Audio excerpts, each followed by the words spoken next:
सौतेली बहनें रंगापुर नाम के गांव में शालिनी नाम की एक औरत रहा करती थी। उसे दो बेटियां थी। एक का नाम था शिवानी और दूसरी का सुहानी।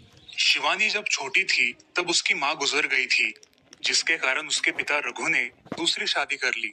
मगर उनका भी कुछ सालों में बीमारी की वजह से देहांत हो गया और इसी वजह से शिवानी के मन में उसकी माँ और बहन के प्रति प्रेम उत्पन्न नहीं हो पाया। शिवानी और सुहानी में हमेशा झगड़ा हुआ करता था। दोनों भी बहनें एक दूसरे से कभी प्यार से बात नहीं करती थी। शालिनी ये सब देख बड़ी चिंता में रहा करती थी। ऐसे ही एक दिन शिवानी, सुहानी, चलो आ जाओ, खाना खा लो। हाँ माँ, आई। हाँ माँ, मैं भी आई। ऐसा कहकर दोनों बेटियां वहां आ जाती है और देखती है तो उनकी माँ ने उन दोनों के लिए गाजर का हलवा बनाया था। वो देख सुहानी और शिवानी बहुत खुश हो जाती है। माँ, तुमने ये हलवा मेरे लिए बनाया है? मुझे बहुत पसंद है। मुझे पता है कि मेरी दोनों बेटियों को हलवा कितना पसंद है, इसीलिए तो मैंने तुम दोनों के लिए हलवा बनाया है। और मेरे लिए माँ? अरे हाँ बेटी, मैंने तुम्हारे लिए भी बनाया है। चलो अब जल्दी से खा लो, तुम दोनों को कॉलेज भी तो जाना है ना। जी माँ, मैं ये कटोरी ले लूं? मुझे जल्दी पहुंचना है कॉलेज में। हाँ ले लो। और सुहानी, तुम ये वाली कटोरी ले लो। जी माँ। दोनों भी हलवा खाती है और एक दूसरे की ओर बहुत गुस्से से देखकर वहां से चली जाती है। वो दोनों भी कॉलेज में एक साथ पढ़ा करती थी। फर्क सिर्फ इतना था कि शिवानी थर्ड ईयर में थी और सुहानी फर्स्ट ईयर में। उन दोनों में 2 साल का अंतर था। फिर भी दोनों में हमेशा नोकझोंक हुआ करती थी, जैसे कि वो दोनों एक दूसरे की दुश्मन हो। ऐसे ही एक दिन दीदी, मेरे कॉलेज की ट्रिप जाने वाली है। तुम्हारी भी ट्रिप जाने वाली है क्या? हाँ, मेरी भी जाने वाली है, मगर मेरा जाने का मन नहीं है। क्यों दीदी? क्योंकि वहाँ पे तुम हो। मुझे भी कोई शौक नहीं है तुम्हारे साथ आने का। मैंने ऐसे ही पूछ लिया। मैं जा रही हूँ। शिवानी और सुहानी एक दूसरे की ओर मुंह फेर कर वहां से चली जाती है। अगले दिन दोनों भी कॉलेज में जाती है। तब उनके टीचर उनसे पूछते हैं, शिवानी, तुम कॉलेज की ट्रिप में आने वाली हो? जी सर, मैं आने वाली हूँ। ठीक है, मैं तुम्हारा नाम लिखवा देता हूँ। जी सर। ऐसा बोलकर टीचर ट्रिप के लिए जाने वाले विद्यार्थियों की लिस्ट बना लेते हैं। घर आकर शिवानी और सुहानी ये बातें अपनी माँ को बताती है। सुहानी, शिवानी, तुम दोनों ट्रिप के लिए जा रही हो, मगर वहां जाके झगड़ा मत करना, नहीं तो ट्रिप पे जाने की कोई जरूरत नहीं है। नहीं माँ, हम झगड़ा नहीं करेंगे। हाँ माँ, हम झगड़ा नहीं करेंगे। तो फिर ठीक है, तुम दोनों जाओ। ये लो ट्रिप के लिए पैसे, और बाकी के ये तुम्हारे पास ही रखना। माँ, हम कल जाएंगे और 2 दिन के बाद वापस आएंगे। ठीक है, चलो अब सो जाते हैं, कल तुम दोनों को निकलना है। अब वो सब खाना खाकर सो जाती है।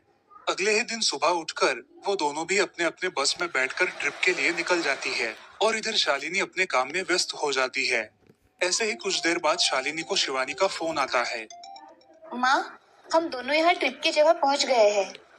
अच्छा बेटी, तुम दोनों ठीक हो ना? हाँ माँ, मैं रखती हूँ, हमें यहाँ अलग अलग स्पॉट देखने जाना है। ठीक है, और जब वक्त मिले तो फोन कर देना। हाँ माँ, अपना और सुहानी का ख्याल रखना। हाँ माँ। फोन रखने के बाद शिवानी और उसके क्लास के सारे दोस्त वहाँ की एक जगह देखने जाते हैं। सुहानी भी उसके क्लास के साथ एक दूसरी जगह देखने निकल जाती है। सारे बच्चे एक साथ घूमकर वापस आते हैं। शिवानी सुहानी को ढूंढती है, मगर सुहानी उसे कहीं दिखाई नहीं देती। इसीलिए शिवानी को बड़ी चिंता होने लगती है। अरे, ये सुहानी कहाँ रह गई?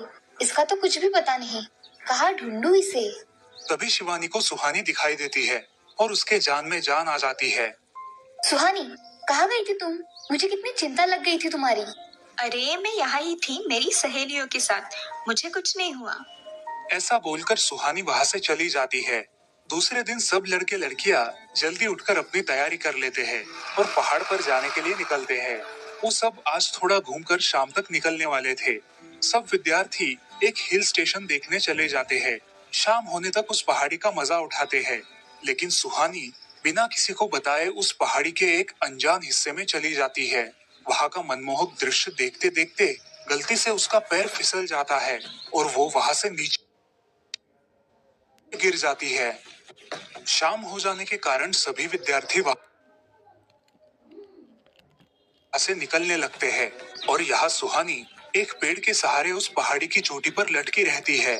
शिवानी सभी विद्यार्थियों में अपनी बहन को ढूंढती है, लेकिन वो उसे कहीं नहीं मिलती। सुहानी को ढूंढते ढूंढते शिवानी वापस उसी पहाड़ी के पास आती है और उसे आवाज लगाती है। सुहानी, सुहानी कहाँ हो तुम?